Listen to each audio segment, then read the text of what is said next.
રાજ્યભરમાં વરસાદની રમઝટ હજુ પણ યથાવત છે। છેલ્લા 24 કલાકમાં 204 તાલુકામાં મેઘમહેર જોવા મળી।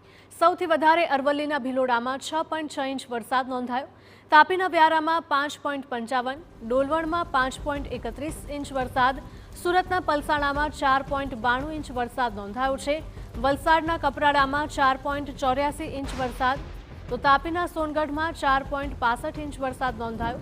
સુરત શહેરમાં 4.57 ઇંચ વરસાદ, વલસાડના ધરમપુરમાં 4.49 ઇંચ વરસાદ નોંધાયો છે।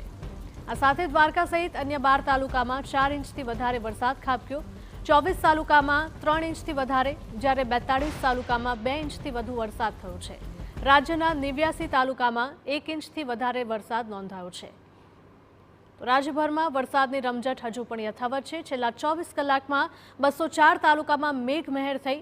સૌથી વધારે અરવલ્લીના ભિલોડામાં 6.6 ઇંચ વરસાદ નોંધાયો, તો તાપીના વ્યારામાં 5.55 ઇંચ, ડોલવણમાં 5.31 ઇંચ વરસાદ થયો છે। સુરતના પલસાણામાં 4.92 ઇંચ વરસાદ નોંધાયો હતો।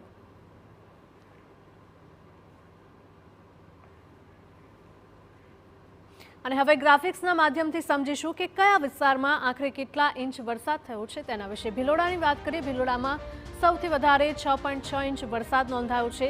આ સાથે જ વ્યારાની વાત કરીએ તો વ્યારામાં પણ 5.5 ઇંચ વરસાદ ખાબક્યો છે। તો રાજ્યમાં વરસાદની રમઝટ હજુ પણ યથાવત જોવા મળી છે। ડોલવણમાં 5.31 ઇંચ વરસાદ વરસ્યો છે, એટલે કે દક્ષિણ ગુજરાતમાં પણ મેઘમહેર જોવા મળી રહી છે। આ સાથે જ પલસાણામાં 4.92 ઇંચ વરસાદ નોંધાયો છે। સૌથી વધારે વરસાદની વાત કરીએ તો તે અરવલ્લીના ભિલોડામાં નોંધાયો હતો, 6.6 ઇંચ વરસાદ। આ સાથે જ કપરાડામાં 4.84 ઇંચ વરસાદ ખાબક્યો હતો।